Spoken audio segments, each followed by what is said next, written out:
Hello, good morning, good afternoon, good evening, wherever you are in the world. There we go. I always like to have the YouTube window open with a 20-second delay. So now that is all organized. Every Saturday morning, we have to clean at my house. We get up and we just start tidying everything up. And out here in the fish room / garage / laundry or drying room is where I dry all my clothes. And I pretty much was just talking to our guest and just almost fell over a washing basket. So that was funny. That should have been on camera. Thank you everyone for joining us. It's another episode of Aqua, mate. And we've got Joel from Corvus. I was meant to ask him before. I say Oscen. Other people say Oscen. So I'm going to ask him very quickly. We're going to get to the hard-hitting questions very shortly. Amy, Sand Creek Aquatics 2, welcome. Thank you very much for joining us. Nathan Fishboy, Blake's Aquatics, good to see you as always. Streetwise, look at that. It's done it again. My new camera is not really a friend of mine. 1 second. Did it? Unplug. All right, let me just say hello. I'll fix that again. This happened last week. Chevy, Streetwise, how are you? Laurie Venka, Maddie D, how you doing? Bob Kayla, Big D Smoke, how are you? Pat, Joel, Anthony Fishy Friends, Cichlids 23, Pugamus. I still like the Pugamus Maximus, but Pugamus, how are you? I'll never forget the day that I accidentally blocked you while I was standing on a beach. Pam Punchy Paints, I hope your arm is recovering. I hope you are well. And that looks like everybody. And Craig, how are you going? I will bring, well, let me try one more thing. Go back here.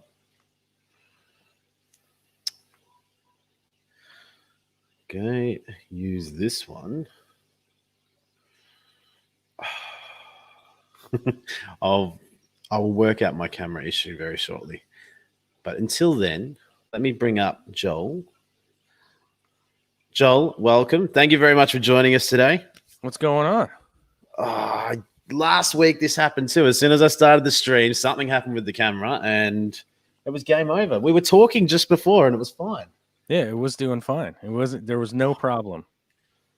God. I'll try to plug it back in and just see if it rights itself. Otherwise, I'll try and get my secondary camera, just the basic one, to work for us. Oh yeah, I hear the plug and unplug happening. Yeah, no. Absolutely. What would a stream be without a little bit of drama? It is an international stream. We're going all the way across the ocean and the other ocean. There's probably 3 oceans in between. Let's be honest here, which is a long ways to go. Is there 3? No, it's 2 or 1. Yeah, I think it's just one big one. It's like 3, All right. Well, I was talking to you briefly before. I'll ask you a question and then I'll just sort of jump down and try and work it out and jump back up. But effectively, the Aquamate experience, we like to sort of get to know the people behind the YouTube channel, the fish store, working in the industry, just general fish keepers. So it's been a lot of fun learning lots of different backgrounds. But can we start from the start? What sort of got you into fish keeping, and how'd the story begin? Well, to be honest, like when I was a kid, I had a bunch of aquariums. I had turtle tanks, I had fish tanks. Ever since I was a little kid, I think I was probably about 5 when I got my first goldfish tank. And then I had like various reptiles, turtles, things like that when I was a kid. And then obviously I got a little bit older as time went on. And, in the United States, there's not a lot of space for somebody at the age of, like 22 to have a lot of air quote luxury items like space for an aquarium. And so I ended up getting out of the hobby for a while. And then I got back into it as I was later in my 20s. I was kind of making more money and had more money, more time, that kind of stuff on my hands. And everything's just kind of snowballed from there for sure at this point where I'm at now. Absolutely. Sorry, I was frantically doing everything while listening. Yeah, I think you got it. We got there. So, you said you started from a very young age. So, what was the first fish you kept? What's your first sort of memories with fish keeping? Well, I had goldfish for a long time, and I kept having, I'd have a goldfish for a while, and then it would die because I was a kid. And, you got to think like early 80s, people didn't really have that much information about, proper goldfish care. That didn't really exist. Maybe it did in Australia, but wasn't really that accessible in the US. In the US, you'd pretty much go to the fish store or whatever pet store and just ask the people that work there, like, well, what do I do?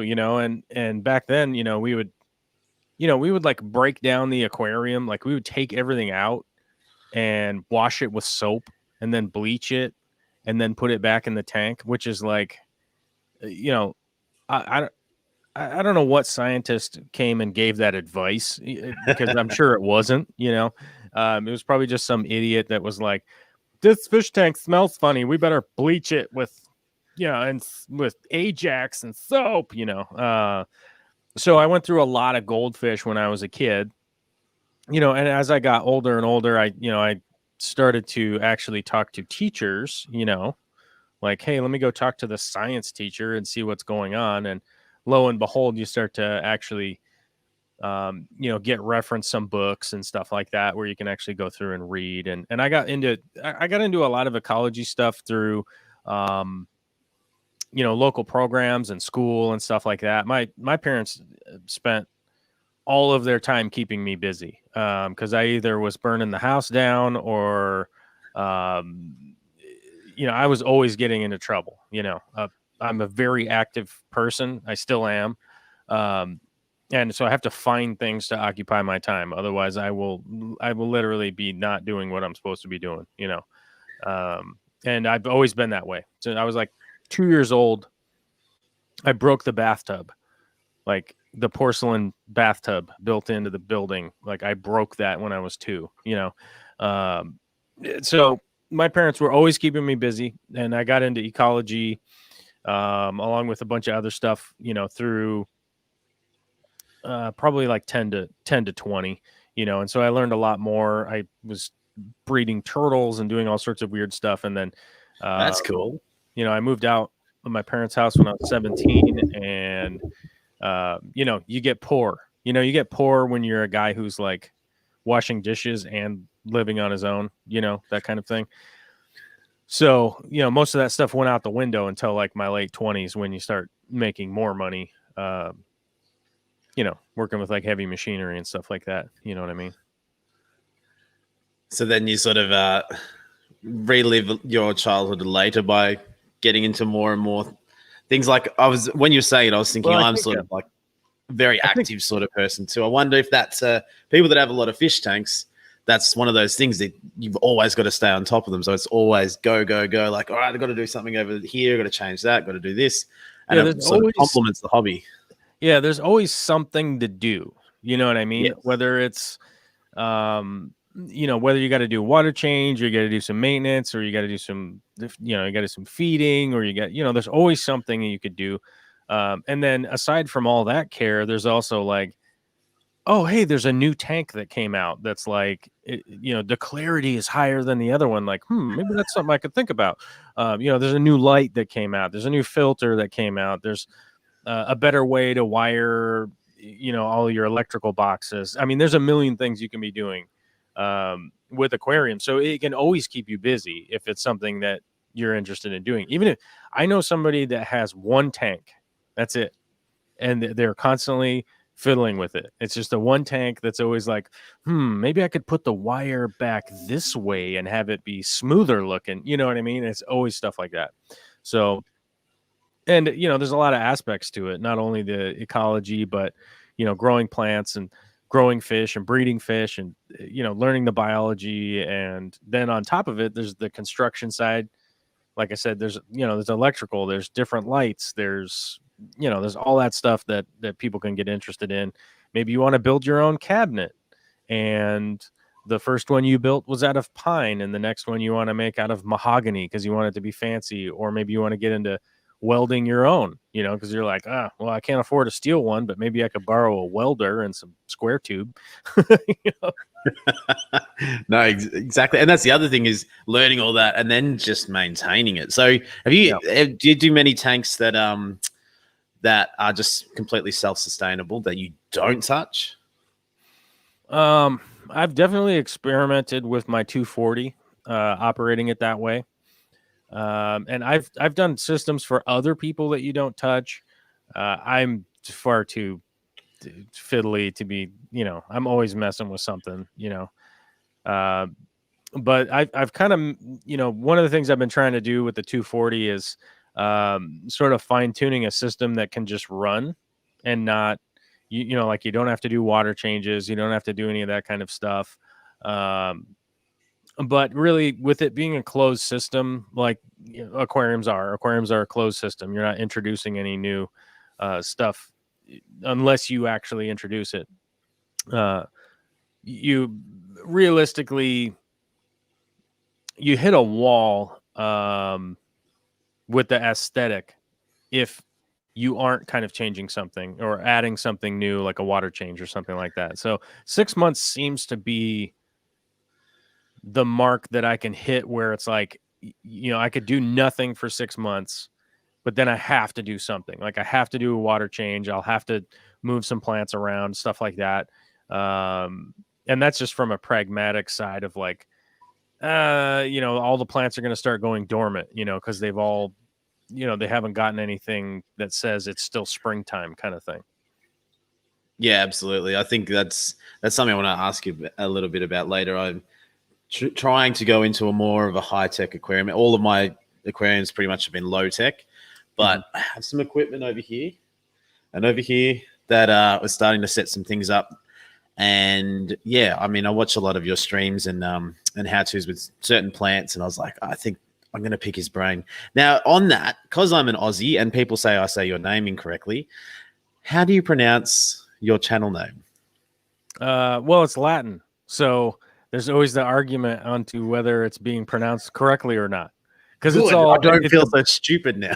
Well, that's the thing. It's a book language that some people claim to know exactly how something was pronounced, but it's not a language that is carried.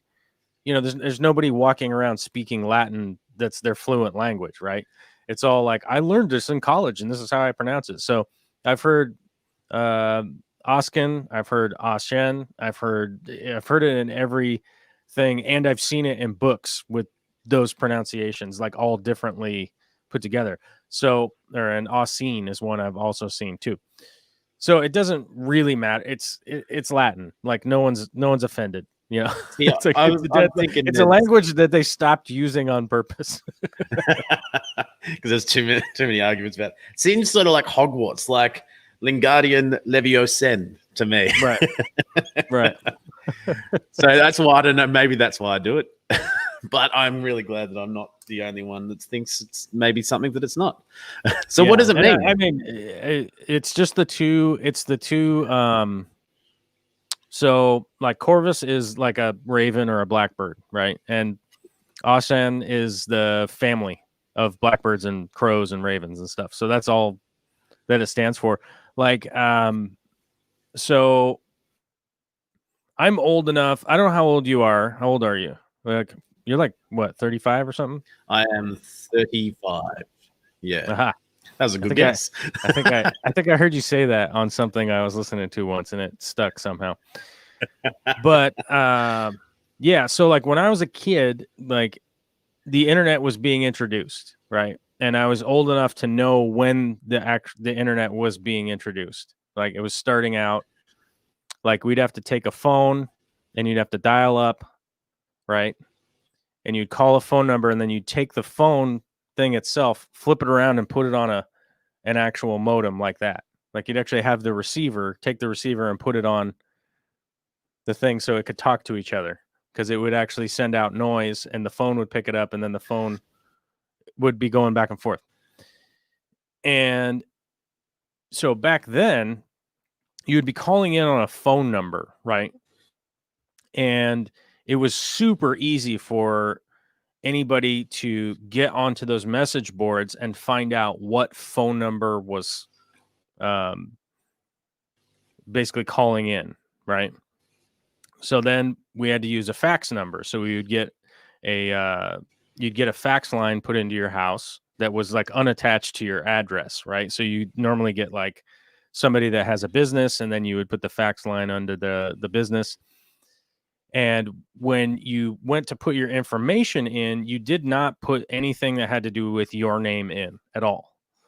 So like, Joel, I wouldn't have put my name. So everyone had a surname, like your handle online. And I just was in Latin class at the time, and I thought it was, and I was like, oh, that's totally cool. And then it just stuck forever. So whenever, whenever MySpace came up, AOL, any of that kind of stuff, any new service, I always just put that in, because, right. And like no one had ever accidentally typed that in and picked that. So it's like you could almost find pretty much any service out there, no matter how old it was, and go and see and find my account that way. Because there was a point where the internet was so dangerous that because it was so easy for it to be dangerous, right? Back then it was like people would show up to your house kind of stuff. Like it was just that easy, because when you called into the internet, you were only calling into the area where you lived, right? Otherwise you would have to call long distance. And if you called long distance, you got charged every minute you were making a long distance phone call by the phone carriers, right?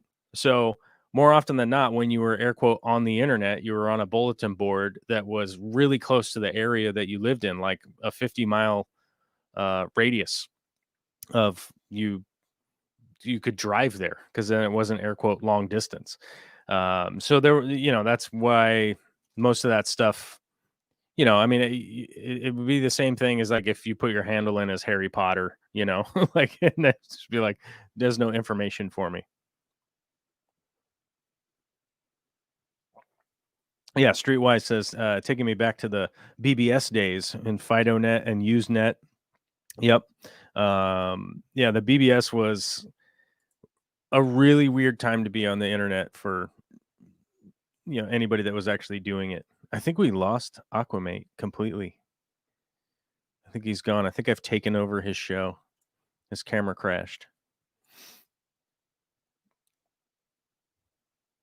Yeah, I don't know if he'll be back. Let's answer a question. Lazarus the Fish Boy says, can Mod give you a link to his channel? Oh, there we go. There's my channel. Blake posted it. Thanks, Blake. Let's see.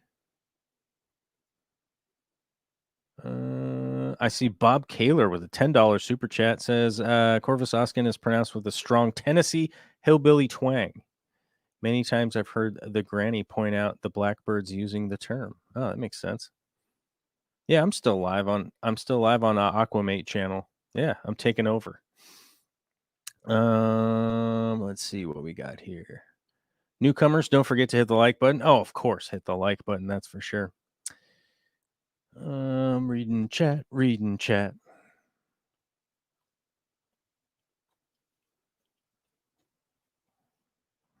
Cichlids23 says, I thought Fido was a dog. Fido is a dog. That is for sure. Pete Berlinski. I see Pete Berlinski. What's up, my dude? He must be awake. He must be awake by now. I know when I was streaming earlier, Pete was asleep. Lazarus says, I subscribed. I'm going to watch a bunch of your vids today. Keep it up. Oh, I will. I'm one of those people that's in the habit of doing YouTube because I've been doing it for a long time. I probably will keep it up. And I'm also always buying.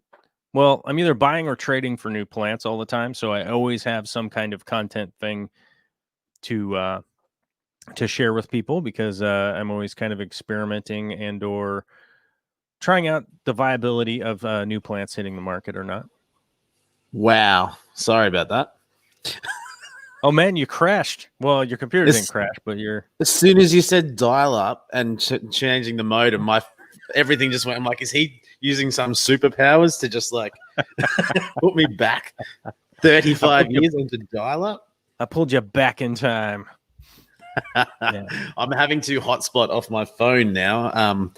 Don't know what's happening lately. Every morning or something, because we're doing homeschooling because of all the fun stuff that's going on. The internet just seems to freak out for a few minutes, and then So sorry, I think to be honest with you, that is clearly one of the biggest issues that I think on a pragmatic side that the average person could address from this pandemic is our infrastructure needs work. And that I'm talking the UK, I'm talking Australia, I'm talking America. I am not, you know what I mean? It's like our infrastructure, as soon as a bunch of people started working from home, it was like, hey, the internet doesn't work anymore. It's broken now. Well, why? Oh, because they're using it, That is exactly right. Yeah, we are so far behind you guys and the rest of the world with internet. We're way behind Europe too. It's impossible to imagine how far we're behind Europe in America, but we are. What do you call your internet over there? Just cable or NBN or? Well, it's more often than not they call it cable or internet service provider if you're talking internet, and then if you're talking TV, they normally say cable. But this all bundled together now because there's only like 3 companies that do it. Yeah, pretty similar here. There's all these monopolies that have taken over, and they overcharge big time. So. Alyssa says it was seamless. Good, glad to know. I think you realized I wasn't coming back, so you kept talking. That's what I kind of gathered. Yeah, it's like, okay, I'm done talking about that. Let's see what's going on with the chat. Bob Kayla, $10 super chat. I've lost what it actually said, but I just saw it pop up. Talking about here it is, the pronunciation. With a strong Tennessee hillbilly twang. Many times I've heard Granny point out the blackbirds using the term. Oh, there we go. Yeah. So Corvus brachiotis, I think, is correct for crows. And then raven is Corvus something. But yeah, it's all any blackbird generally falls in the Corvus something category. God. I'm still getting over all the technical issues that keep coming up today. It's hilarious. Oh, it's all right, man. I fully understand, man. It is like the most stressful and like emasculating thing where you're like, just work. Like, what the hell? Like, you worked 5 minutes ago. Like, why are you broken? I didn't touch anything. Exactly. And that was the thing, because you were breaking up for me, and I'm sitting there going, is it me or is it? And then I looked over on YouTube and I was just frozen, and you were going fine. I'm like, all right, it's just me. Oh God, because this is actually the 20th episode, so it was something that I started a little while. Oh, how long ago, mate? Maybe 9 months or a year or so ago, and just slowly kept evolving and going. So episode 20, it's a little bit of a milestone for me, and yeah, it's just funny that it's just I don't swear very often on my stream, but you know what I want to say. Yeah. Well, I mean, that's kind of the thing. Like people always, I get the question a lot. The more often than not, the question I get is like, how do I get to the point where you're at or whatever, or however, it's something like that. Well, how do I get going on YouTube? And it's like, just start doing it. It will be a disaster at the beginning, and eventually you'll start to figure it out. There's no class that you can take. I mean, you can read articles and watch how-tos and learn how cinematography and editing and that kind of stuff, but there really is no like, oh, I'm just going to start doing it and be a success. It's like even people like Peter McKinnon spent years and years and years and years doing product photography and weddings and all of those things that you never see on YouTube because it's projects for companies and projects for private people and stuff. Like you'll never see it. So, to try and give people the best advice is just start doing it. Get your cell phone, record some stuff, and like your show is evolving and it will continue to evolve. And the problem is that if you don't look back on it 2 years from now, right? Like come watch this episode in 2 years and then compare it to what you're doing 2 years from now. And then just, you'll be like, for not necessarily specifically you, but anybody, you go back and look at 2 years ago. It's like, oh yeah, okay, I'm doing way better. All right, this is fine. And it's. I know, actually, I did. I got a comment the other day from someone from my first ever videos. Oh no, it wasn't the first ever video, but it's an old video. And yeah, she said, "You're so worried about the pH in your new fish tank, you don't even talk about the nitrogen cycle." And I'm like, yeah, I didn't. Like I used a pre-cycled filter, so I didn't think about it. And it was a really good point. And I just went, yeah. And I feel like every video, every episode, you're learning something. And exactly what you're saying, if someone wants to start doing something, I always say, if you're nervous about doing it, then it's just a sign that you really care about it. So you should do it, because the feeling you'll get after you do it, if it's good or bad, is that you did it, and you'll get that sense of accomplishment. And yeah, I think one of the things with your channel as well is you've got up to 948 episodes of your stream, which I was watching this morning. And you got a really good community that support you as well. And I think that's one of the things. If you were just, hey, I'm here and I've got, this many subscribers and I do this and I've got that and I do that, then people go, I don't know the story about this guy. Right. Whereas everyone's seeing you grow and have been there for a long time watching you, that makes it more tangible. That's also one of those things, like people get hung up on, people get hung up on views, people get hung up on subscribers, people get hung up on a lot of stuff that really only matters up until you hit 1,000 subscribers, right? Like 0 to 1,000 is a slog, because that's the mark now. Like now the mark is you don't have a real channel until you hit 1,000, right? Because you're not even acknowledged by YouTube until you get 1,000 subscribers. And that's going to be the hardest time to try and hook people in. And people are really focused at that point of going like, okay, I'm at 925. Like, oh man, I got 75. I got to get to 1,000. Come on. And it's like, but if you were just doing it and not paying attention to any of that stuff, you hit the 1,000 mark without knowing it ever happened, really, and not to say that you wouldn't know that it happened, but you would just hit that mark and be like, oh, I'm going to apply for monetization, and then just keep working on what I'm doing. I'm just going to keep making these videos, this content that I want at a pace that I can handle. What most people fall into is they start making like daily videos right out the gate. And then 3 months later, they're like, I don't know what to make a video about. Like, I don't have any ideas left. Because it's like you've made 2 nitrogen cycle videos just in the aquarium hobby. It's like you've made multiple filter reviews, you've made multiple nitrogen cycle videos, all that kind of stuff. And the reality is, like, you're just going to have to go back and keep making those same videos and make better versions of the ones that you've already made. And if it's only been 3 months, that's not a long enough period of time in between the first one and the second one.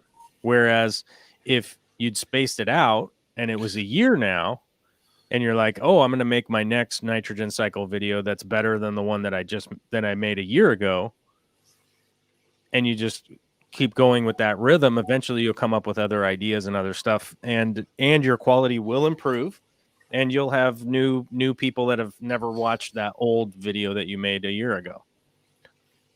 Because on average, like, people coming to your channel will only watch 5 or 6 videos or something like that, because it becomes monotone to them. Like, and that's everybody, like it's super rare to find a person that will sit down and watch 50 videos from one person in like one day or whatever, Who do you sort of like try and watch as many of their videos as you can? You get a bit of downtime on the weekend or every day with the pandemic, but you get a bit of downtime and you go, I really like to catch up on this channel. Well, so like David Pakman is a channel that I listen to a lot, but that's like politics. Let me go over to my subscriptions real quick, because I can look on that. I don't have the memory retention to remember. Let's go to YouTube. On one thing, anytime I like review one of my videos on YouTube, I'll watch it and go, yeah, right, that worked out well. Every time, aquarium co-op is the next video. Every time. Well, I see a lot of aquarium co-op stuff from the other side of the screen, from the other side of the camera. So yeah, to be honest, I don't watch that much aquarium co-op stuff, because it's like, oh, I talked to Corey twice last week, and like if there's a video coming out, I probably heard about it already, and it's like, okay, so like on my feed right now, I've got David Pakman, he's sort of a politics kind of guy. Camera Conspiracies, which is a guy who reviews cameras, and he's like kind of a comedian. Like Marquise Brownlee, Atun Shea Films, who is Atun Shea Films is a Southerner who basically does content about the Southern perspective of the Civil War. Okay. He actually breaks down the actual history of what it is. So he's a real pragmatic guy about, yes, you should respect your heritage and that kind of stuff, but don't lie about it and make it act like the Civil War wasn't about what it was about, right? Yep. Then I have a lot of music channels like Devin Townsend. I was, what I was thinking before this, actually. I wasn't even going to mention. I listen, like when it comes down to YouTube, like if my YouTube is on autoplay, some music will come up. Like some metal band will just start playing, like there'll be like because I leave my phone on play and just wear my headphones when I'm working. So I just leave YouTube on play because I have YouTube Premium. So it just auto plays to whatever's next. And oftentimes it's like, oh, there's some music. Oh, and then here comes a photography video and whatever, So it's all, I try to keep it as varied as possible. I've got a bit of music on mine too. But usually lots of local bands, not stuff that you don't hear on the radio or whatever. I quickly just want to say a whole bunch of people have come in and I haven't said hello. Laz, hi and bye, because he's gone. Fishy Biz, Joe, how you doing? And Dr. Black and Priscilla, how are you? And Dad, hi from Australia's COVID capital. There's Dr. Black. I'll probably be on his show again sometime soon. Yeah, he just had his 50th episode of his live streams. Yeah. Dr. Black came down here and stayed with us for a couple nights, and we went to the Underwater Pet Expo, which is Australia's first ever proper aquarium expo, which was awesome. We had a lot of fun there. So that was really good. And it blew my mind. That's another thing. You start a YouTube channel and all of a sudden you're hanging out with some dude from the tropics in Australia flying down and just talking fish and having a couple of quite adult beverages. That was good. So why did you start a YouTube channel? I'm a bit nervous that you may have said something when I popped off for like a minute or whatever there before, but Why did you Well- start a YouTube channel? How did it come about? So the first YouTube channel I started was I already said hello, Blake. But hello was again. well, the first YouTube channel I started didn't have anything to do with fish or anything like that. It was mostly I don't know, just stunts and stupid skits and nonsense, like just nonsense, you know. And then Things that make you eventually laugh. I started doing fish tank stuff on this on my YouTube channel currently, the one that's the fish one. Mainly because I was talking to so many people on forums, right? I was a music guy. I did music engineering and stuff like that, but I never did video editing. I never did any of that kind of stuff. Like my buddies all had cameras and stuff, and they would film like me falling off a cliff or something, or riding a skateboard down a hill as fast as possible and crashing into someone's house or something. And so I never really did the video stuff. That's not something that I ever did. But if you had a drum kit or something, and I would go sing and play drums and stuff, So I was on the forums constantly because I would get home from work super late. And this is back when I used to drink and stuff. So I'd stay up all night drinking and then get up at like 6 a.m. and go to work. So it's a very weird lifestyle. But I would stay up and answer questions on forums and stuff because that's basically, you think like 12 years ago, it was like 2008, 2009. That's basically how people really communicated in the fish hobby was you posted something up on a forum and then you waited for somebody to reply to your thing. So I used to be on forums all the time, constantly posting stuff, talking to people, answering questions, just that kind of stuff. And nobody on there, or it's not that nobody on there, but I never really posted pictures. I never really posted anything like that. And somebody told me one day, was like, hey, just go film your tanks and post it up on YouTube. YouTube didn't pay any money back then. There wasn't a business. Yeah. So, it was like, go just film your tanks. Like, so I literally just took like an iPod 1, whichever the first one that had a camera in it, and just walked around like my tanks with the iPod. Then I just posted that video up. And I think it's still on my channel. I think should be the first video on my channel. If somebody goes all the way back, I don't talk, nothing happens. It's just literally me walking around my terribly crummy bachelor apartment. And there's just fish tanks all over the place kind of thing. And it's not even really that many fish tanks all over the place. It just, at the time, people were like, oh, okay, there's your tanks.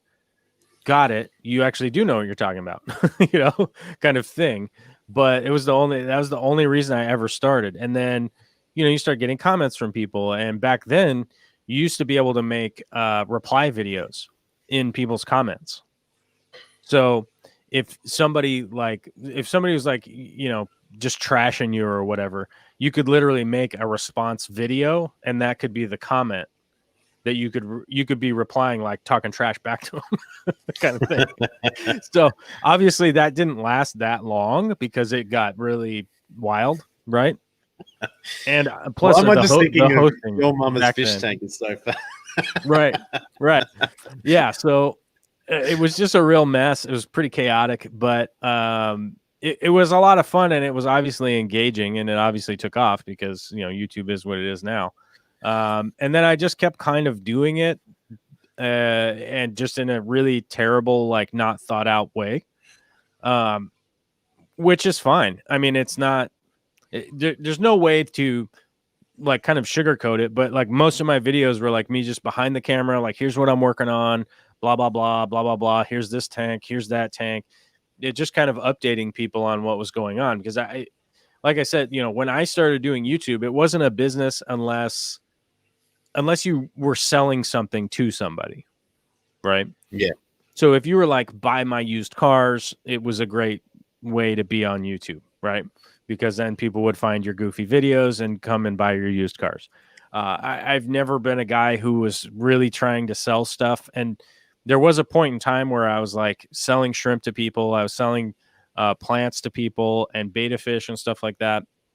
And the reality is like that side of the business is, or that side or that being a business is not something that I'm really that interested in doing, because most of your time is spent in, customer care, answering emails, making sure that stuff lands where it's at, and then getting an email from somebody that like, these shrimp aren't the color that I thought they were going to be. They're not as red as I thought that they were going to be. And it's like, well, let them acclimate for a couple of days, and they'll color up, they'll look a lot better, that kind of stuff. Well, I don't. That's unreasonable. And it's like, well, they've been in a box for 2 days in the darkness, shaken around by whoever was carrying them. Where like, give them some time. It'll be fine. But you spend in my experience, you spend more time emailing people back and forth and going to the post office and finding packing material and doing all of that stuff than anything else. So, and even with just the behind the scenes, like with the aquarium co-op, like the amount of infrastructure built in order to ship things properly, that's where it all is. That's where that's the business. The business is, taking orders, taking payments, packing orders, shipping orders, making sure everything is there correctly. Like that's the business, realistically, when you get down to it.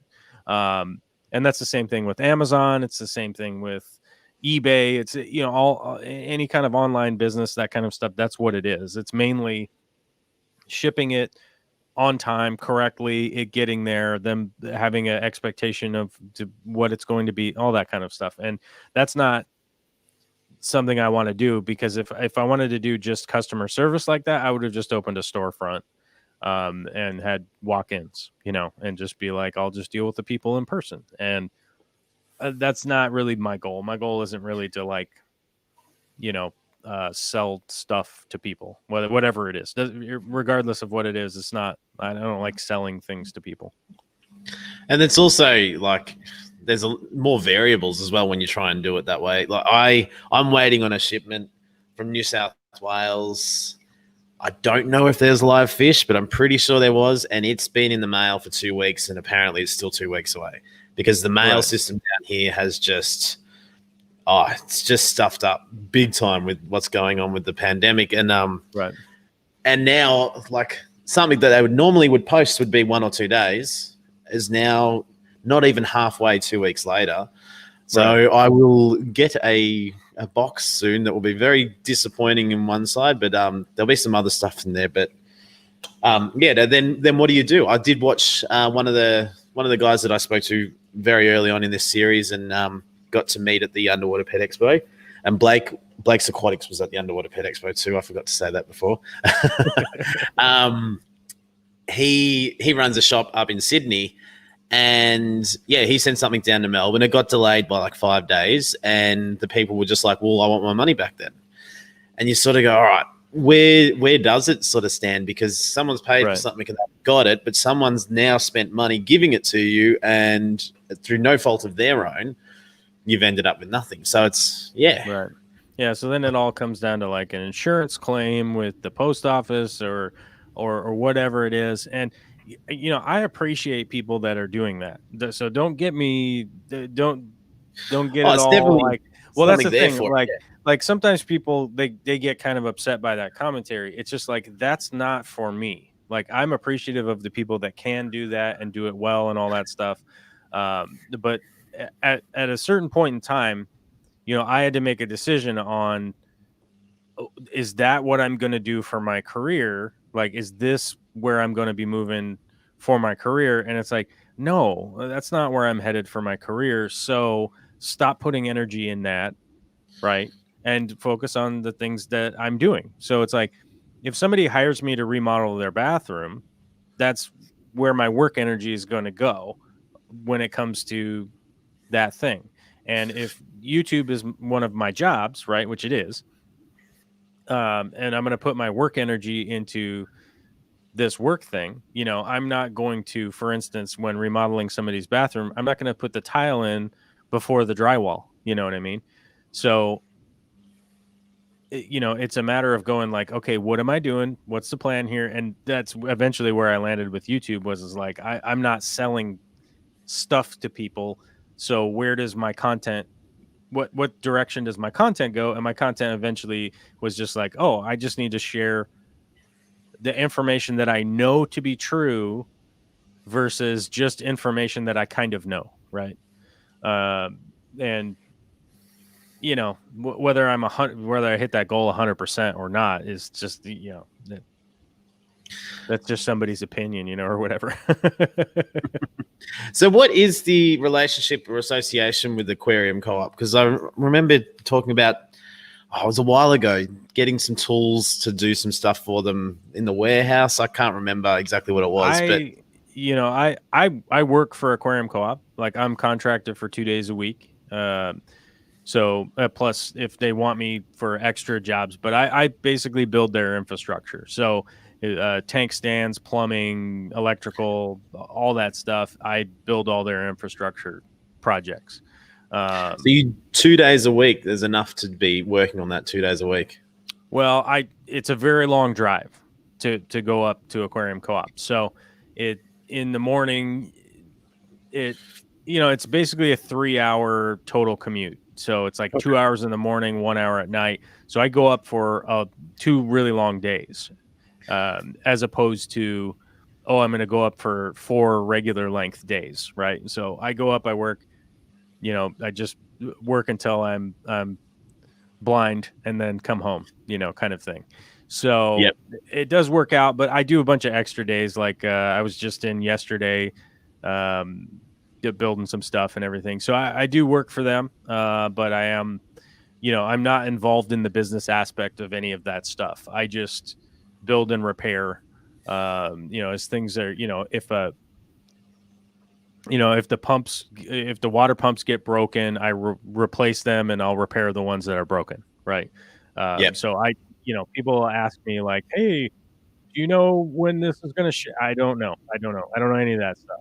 I literally, I don't have any involvement in the customers or any of that stuff.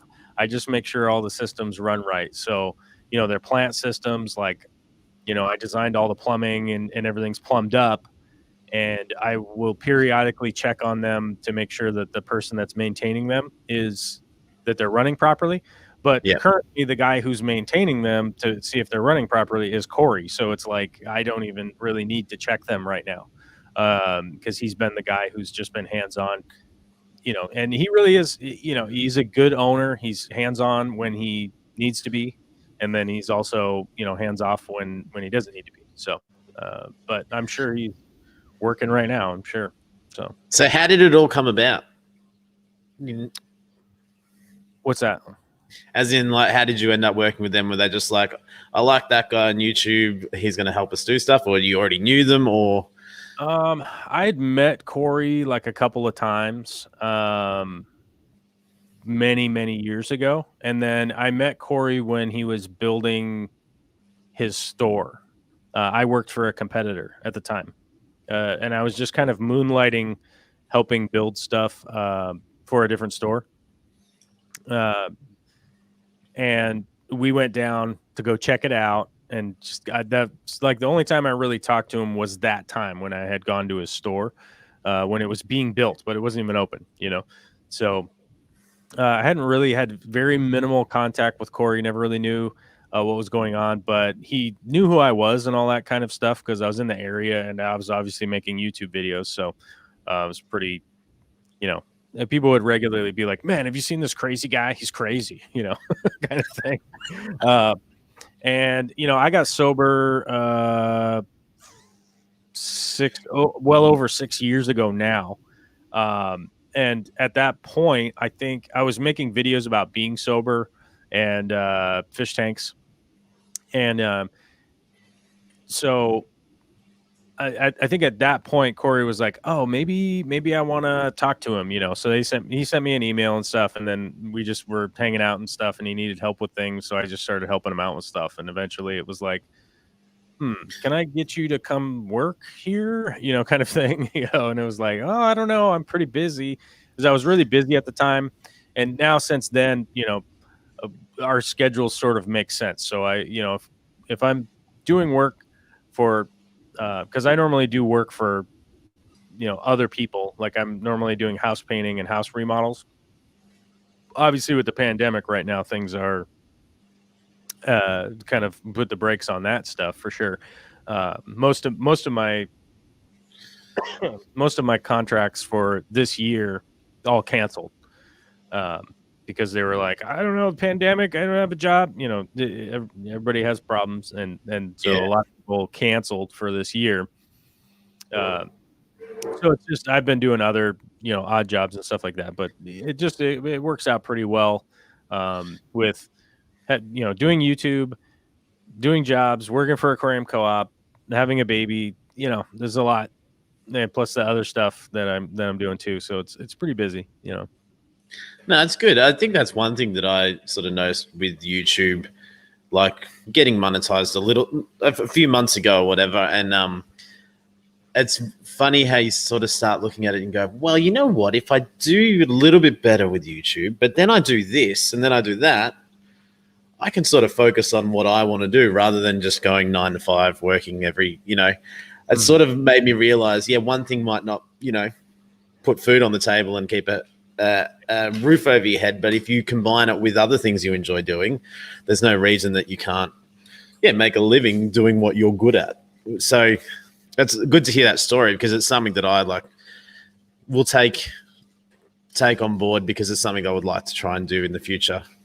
Yeah, and I mean that's the thing. It's all piecemeal. You know what I mean? It's like that you're making X amount of money a month via this job, and you're making X amount of money a month via another job, and I quit working for a specific employer over 5 years ago. So I was working 6 days a week, 10-hour shifts, and it was one of those things. Like it got to a point where I was like, I'm not enthusiastic about showing up here every day, and they weren't.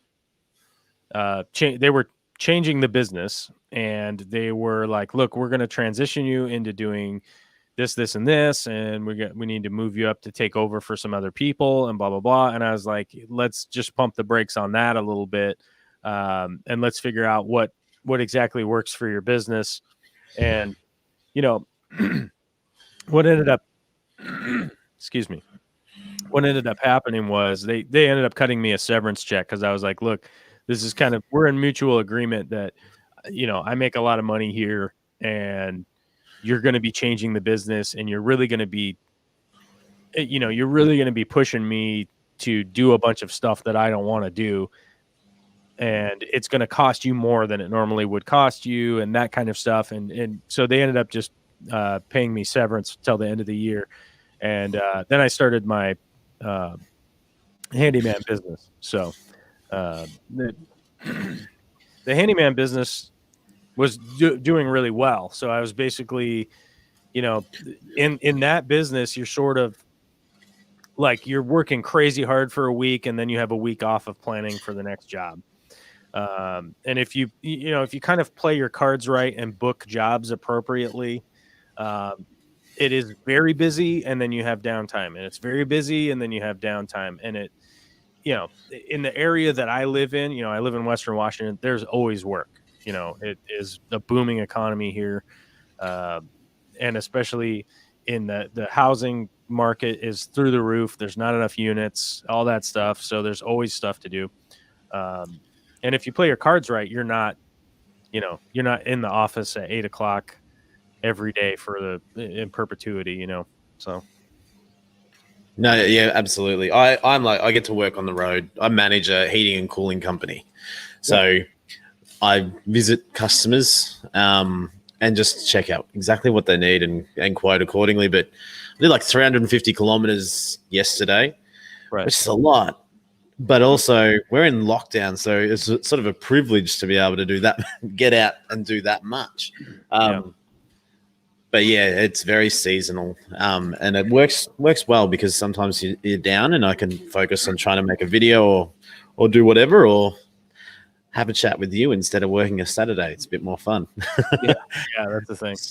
Yeah, and so yeah, I mean, so honestly, to you and to everybody that's listening, like you know, you basically, if you're trying to do YouTube, it's just set a schedule, follow the schedule and the best advice I can say is once a week. You know, if you have one video a week that is the video that you want to put out, have it come out every, Thursday morning or whatever. It doesn't matter. Just pick a time, and just do that, because if you have a matter of consistency like that, it will eventually, it slowly upticks, and if you're gaining, if you're gaining 5 views a day over the day before, and you look at it on the month, it's not really doing much.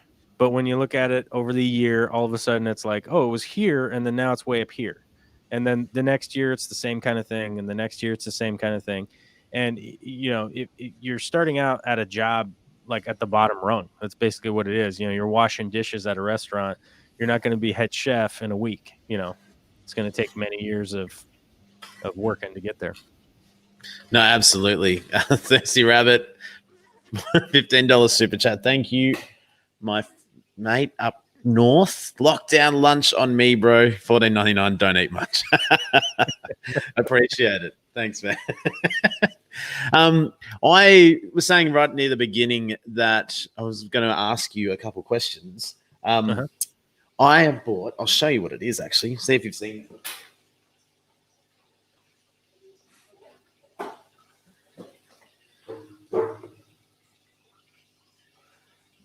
Oh, a bioscape. Yeah. It's a CO2 generator. Okay. Have you seen those before? If it's like a DIY, so you add yeast and sugar to it and stuff. Mm-hmm. Bicarb and citric acid. Well, yeah. Yeah. I just thought I've never done CO2 ever, so obviously the same rules will apply, but there is a bit of fun with that. I'm going to try. I'll go up and get all the ingredients today or tomorrow, and I'll do a video, a bit of an unboxing and setting it up, and then sort of revisiting. Well, this is what I'm not sure. How long does a CO2 kit sort of take to really start transforming a tank, or what are the things I need to know? Well, I mean, it's obviously progressive, because, you got to look at it this way. If you start working out tomorrow, you're not in shape the next day, right? Even though you are working out, it takes time, it takes time and consistency on working out to get into shape, right? Same thing with the plants is that, when you're supplying CO2, you're supplying one of the essential components for photosynthesis, for the plant to grow and eventually get there. For anybody, I would say, 30 to 45 day period and compare that to previously. And you really will see the difference. It's like document it right now, take some pictures, run it for a week, take some pictures, run it for a week, take some pictures, run it for a week, take some pictures. Do that for 4 to 6 weeks kind of period. And then take a look and really, here's this picture, here's that picture, here's that picture, that picture, that picture. And you'll really see there is a big difference.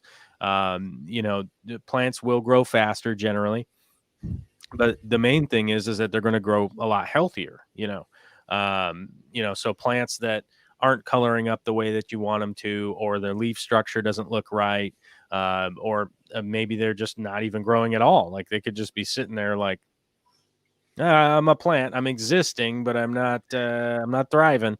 I think we've all got those, don't we? Right. Yeah. I think we've all experienced that. It's like, what? Grow? No, do something. So yeah, that's definitely the recommendation I give to people is like, give it 4 to 6 weeks, have a direct comparison, and go that route, and you actually will see a big difference. It's very difficult to see the difference day to day when you're walking up to it and taking a look, And so the tank I was thinking of putting it on is a larger tank, and I want to change all the plants in there, but there are a lot of plants in there now. So I was thinking maybe I try it on a smaller tank. But if you've got things like blackbeard algae and that sort of stuff, does that then thrive because of CO2, or is it still just much of a muchness? You just want to just try and keep getting rid of it anyway? Well, CO2 is not going to cure everything, but it will allow the plants to outcompete things like algae, like blackbeard algae. Okay. But blackbeard algae typically comes from a lot of light hitting a surface that has nutrient on it, which is normally driftwood or rocks that are in the aquarium that are elevated really close to the light. And, or they have like unobstructed, perfect beam of light hitting, hitting a piece of driftwood that is, breaking down, which wood that's breaking down is releasing a lot of nutrient. It's creating nutrient availability right there where it's breaking down. So, that's most commonly is where you'll see like blackbeard algae showing up, is you have nutrient accumulating and light. So, CO2 will help the plants outcompete that and hopefully pick up a lot of the nutrient. Plus, you'll get a chance to kind of figure out exactly what it is that you're doing, like brush those areas off, maybe use a siphon and kind of clean those areas off where blackbeard algae is showing up. Or you can just nuke it with glutaraldehyde, but it'll most likely come back if you haven't changed what it is that you're doing in the space. Yeah, and I think that's that's the hard part. I've got this over here, but then I've got to go spend a fortune on plants and new hardscape to get it the way I want and then put it on. But I really need to sort of practice with it now. So I think probably in saying all that, yeah, you probably answered my question. If I just chuck it in there, I'll probably be mucking around with it a few times before I'm really actually happy with it. So I might try it on some of these smaller planted tanks that I have sitting next to me. And do you see any issues with splitting them as well? Like run one canister to 3 nano tanks, or? Well, with the CO2, a generator, like I don't have a ton of experience with them, with splitting them. And one of the big reasons is like you're going to get inconsistent pressure. Unless, that's why I moved over to pressurized CO2. It just was a bite the bullet thing where it was like, all right, I'm gonna have to get some cylinders, and then I found some used regulators and stuff. And it was just, it was the best route for me to go, was to do that, because I was just fiddling around with, like if I didn't have yeast and I didn't have sugar and I didn't have this, like I'm driving to the store, like doing this and doing that.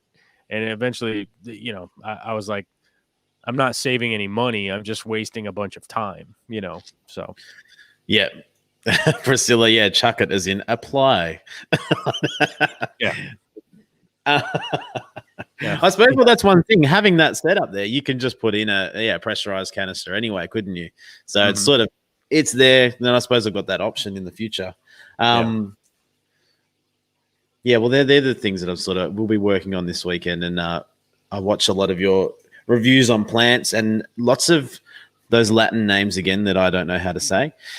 I'm getting better. I never thought I would get some of these names, but I am getting better.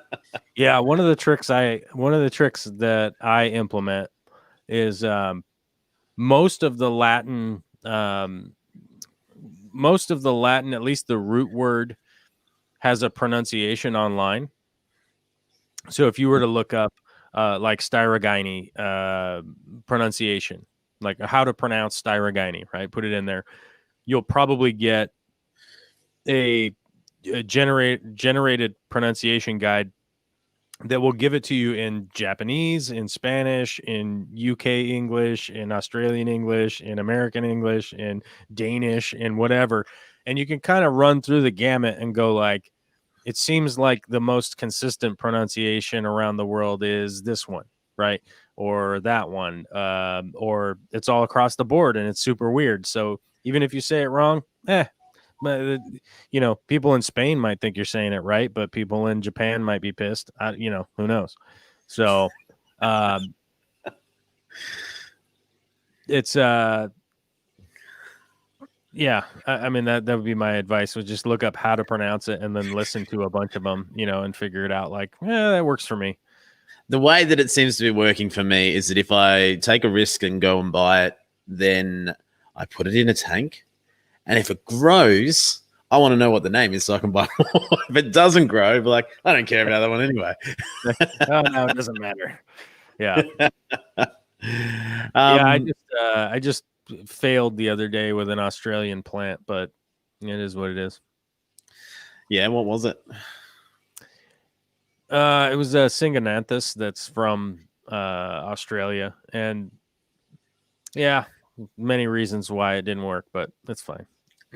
That's a funny thing with Australia too, because I know lots of people in America that absolutely love the pseudomoguls and the rainbow fish from Australia, but like there's so many that are up north and so few that are down south. And I'm like I'm in Melbourne, so I'm like the bottom of the planet pretty much.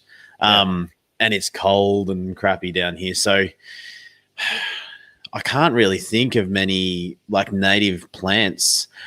I am Blake Aquatics did a video, a bit of a challenge, getting people out to their local waterways and just seeing what was there. Because of the lockdown, haven't been able to do much, but I have wrote my neighbors in to do a little bit of have a bit of fun, like take the kayaks out and use drones and try and make a real fun video with the kids as well. But I'll do that now. I sort of didn't really think about it, but I'll try and see what plants are there, not just what fish are around as well. Can't guarantee they're natives, but yeah. Yeah, you never really know. Going outdoor and collecting is always it's a real crapshoot whether or not anything will even adapt, whether you'll be able to actually get it to grow in your tank. Oftentimes, most of the stuff that I wild collect never even makes it into a tank. Because I'm just more interested in what it is. I take some pictures, I try to identify it. And I normally, it's not to say that like I don't ever bring things home and put them in my tank, but it's like a very rare, it's a very rare thing. Mainly, you never know what pests you're bringing in. You don't know exactly. You could have brought in some weird pesticide. You could have brought in some weird, bacteria that who know. You don't really know exactly what you're getting when you go out in the wild. But there are a couple ways to like dip things and clean them before they come in. But yeah, I mean, I would think about it and do maybe a tank of just what you have collected, so it's not getting in the other tanks. Yeah. But yeah, it would be a bit of fun. You gave me an idea back before while Thirsty Rabbit was poking fun at me at the same time that maybe you should do a 6-week. Here's a CO2 generator. 6 weeks later, there's the plants working out, and I'll work out every day and see if I look better after 6 weeks. I couldn't commit to that.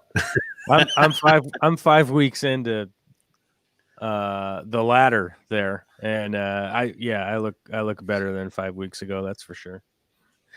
I just it's funny with coronavirus. Like it's some people have gone one way and some people have gone the other. Some people are like, screw it, who cares anyway? And some people have gone, all right, I'm going to do something else and focus my energy on being healthier or learning something new. And I mean, I doubled my output on YouTube, so that's something I feel like I'm doing productive. But for sure, I'm also eating more hamburgers than I used to. So yeah, that's for sure. We got initially got on the kind of slippery slope of like, I'm having cookies, I'm having some ice cream, screw it, kind of thing, because it really is like it's something that we're not used to, like there's no plan on the table. And by the way, people that think that they're going to become an expert during on something during a pandemic, that is really shaky ground. Isn't it 10,000 hours to be an expert? It's 10,000 hours. And if you've somehow worked 10,000 hours in 6 months, I don't know how the math works out there, but that's inaccurate, So, it's like people are like, I'm going to finish my PhD while the pandemic is going on. It's like, dude, you have to figure out your day to day now. That's completely different than it was before. There's a lot of, goofy stuff that that has been going on with the pandemic, and to assume that you're going to like put out a thesis, this isn't vacation. We're all still having to work. We're all still having to pay the bill. You know what I mean? It's like it's not like somebody said, hey, you get 9 months off. You don't have to do anything for 9 months. So maybe you'll become a backgammon champion. It's like, yeah. Backgammon champion of the world. I know a lot of the regulars here know I've said this a few times, but it's hard. And I've been speaking to a few people lately, having a bit of a hard time because all of a sudden your dad, you're a husband, you're a worker, you're a chef, you're like, my boy's in school, so now I'm a teacher, and it's all happening at the same time. So that's really weird. You think, all right, stay in your house. You'll have heaps of time to do other stuff. And you go, well, the whole day's gone, and I'm sitting here having a beer going, why am I trying to chill out? Or whatever, just try and relax at the end of the day and go, what happened? What was that? What the hell was that? Oh, people are like, that was Wednesday. You're like, that's Wednesday? Oh my God. I don't really like Wednesday all that much anymore. Yeah, you're not gonna like Friday, trust me. But yeah, it's it's one of those things because Saturday isn't Saturday anymore. Saturday is just like Monday part 3. All of our trips got canceled. So there was no travel this year. There was no there was a bunch of events I was supposed to go to this year. I was supposed to go to Europe twice, which it didn't happen.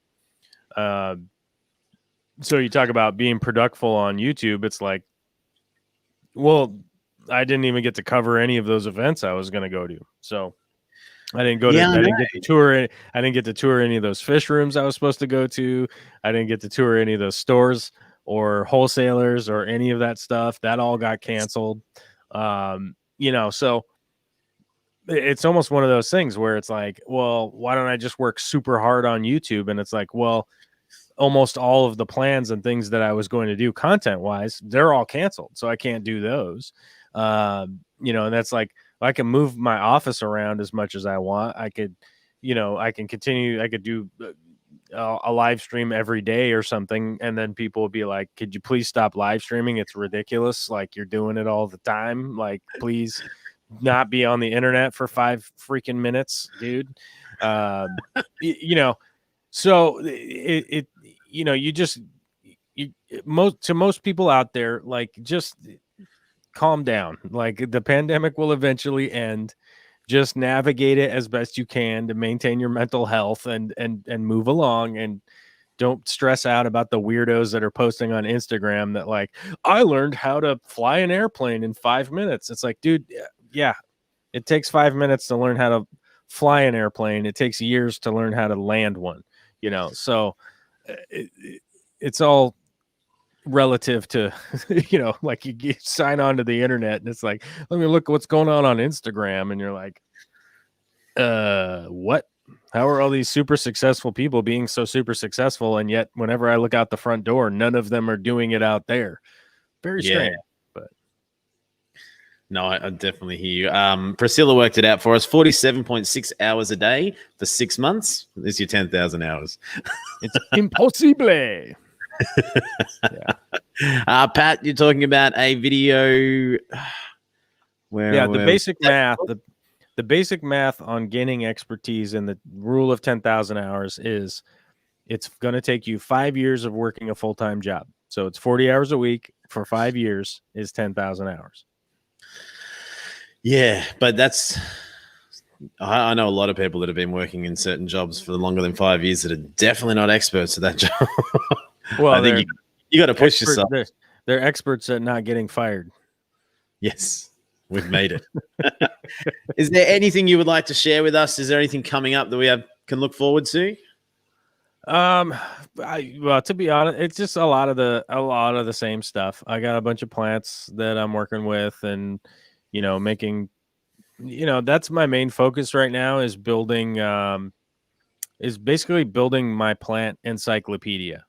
That if somebody comes to my channel and they go, I'm looking for bulbitis, and they can scroll through the videos and go, there's bulbitis, there's 3 videos. Okay. and can watch, 20 minutes of content and go, all right, I feel kind of comfortable dealing with bulbitis now. I have some ideas where I may have gone wrong, or that's not as difficult as I thought it would be. That's basically my goal right now, is what I'm working on. I'm working on a bunch of plants from Aquarium Co-op, and that will come out when that comes out. Most likely, I was going to say in the fall, but it is fall now, so it's probably, a couple months from now, that kind of stuff. But just all more of the same. I don't have anything exciting. My daughter's going to turn 2 here in a little while. That's Awesome. exciting. Very exciting. The conversations will begin before you know it. They already have. Have. She's talking a lot. So, and she's never wrong. I don't think she's been wrong yet. I don't think so. My son's the same. It's funny how that happens. It's bizarre. It's bizarre how she's already an expert. She hasn't even been alive for 10,000 hours yet. No, well, thank you very much. I really, really appreciate you joining me, and it has been a pleasure. Thanks for having me on. With all the technical difficulties, and everyone in the chat that has stuck it out with me losing cameras, losing everything, losing internet. God, that was a lot of fun. We should be doing a live stream tomorrow with Dr. Black and Blake's Aquatics, and maybe Thirsty Rabbit if he's around. Just the typical Aussie gang talking about what they've been up to, and just hanging out with everybody. So hopefully we'll see you all then. I'm looking forward to more of your plant videos. I will go through that encyclopedia when I'm restocking the large tank in the living area, and use that to help me choose some new stuff. Oh yeah, cool. All right. Thank you, everyone. Stay safe and have a good night or day or all the things that are happening at the certain different times around the world.